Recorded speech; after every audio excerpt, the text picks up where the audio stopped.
नमस्कार, स्वागत है आप दर्शकों का। आप देख रहे हैं न्यूज़ 18 का डिजिटल प्लेटफॉर्म। मैं हूं आपके साथ रजनी चौबे।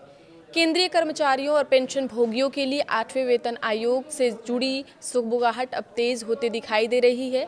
लंबे समय से वेतन आयोग के गठन और उसकी कार्यप्रणाली को लेकर जो सवाल कर्मचारियों के मन में थे, अब उन पर विराम लगता हुआ नजर आ रहा है। आयोग के गठन के तीसरे महीने में ही सरकार ने अपनी तैयारियां तेज कर दी हैं। जो प्रक्रियाएं अब तक फाइलों में दबी हुई मानी जा रही थी, वे अब मूर्त रूप से दिख रही हैं। सबसे बड़ी राहत की बात यह है कि आयोग को काम शुरू करने के लिए राजधानी में एक आधिकारिक ठिकाना मिल गया है। ताज़ा अपडेट के मुताबिक 8वें वेतन आयोग ने अपना काम शुरू कर दिया है। आयोग के कामकाज के लिए नई दिल्ली के जनपद स्थित चंद्रलोक बिल्डिंग में ऑफिस अलॉट कर दिया गया है।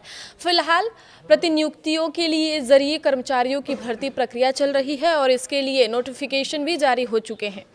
सरकार के मुताबिक 3 नवंबर 2025 के संकल्प के जरिए आयोग के गठन को अधिसूचित किया गया था।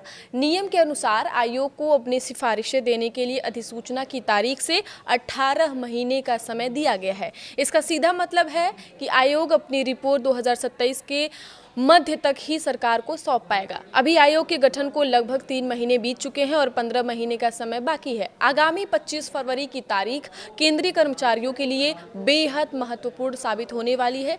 इस दिन जेसीएम स्टाफ साइड की नेशनल काउंसिल की एक अहम बैठक प्रस्तावित है। यह बैठक इसलिए भी खास है क्योंकि इसमें 8वें वेतन आयोग के लिए सौंपे जाने वाले मांग पत्र पर विस्तार से चर्चा होगी। यही वह दस्तावेज होगा जिसमें कर्मचारियों की तरफ से वेतन वृद्धि, भत्तों में बदलाव और पुराने पेंशन जैसी अन्य सुविधाओं को लेकर अपना पक्ष रखा जाएगा। कर्मचारी संगठनों के लिए यह अपनी बात को मजबूती से रखने का पहला बड़ा अवसर होगा। जैसे जैसे समय बीत रहा है, आयोग के पास अपने सिफारिशें देने के लिए समय कम होता जा रहा है। ऐसे में यह बैठक भविष्य की दिशा तय करेगी। हालांकि तस्वीर बिल्कुल साफ है कि कर्मचारियों और पेंशन भोगियों को अभी धैर्य रखना होगा। 2027 की शुरुआत या मध्य तक सिफारिशें सरकार के पास पहुंचेंगी, जिसके बाद उन पर फैसला लिया जाएगा।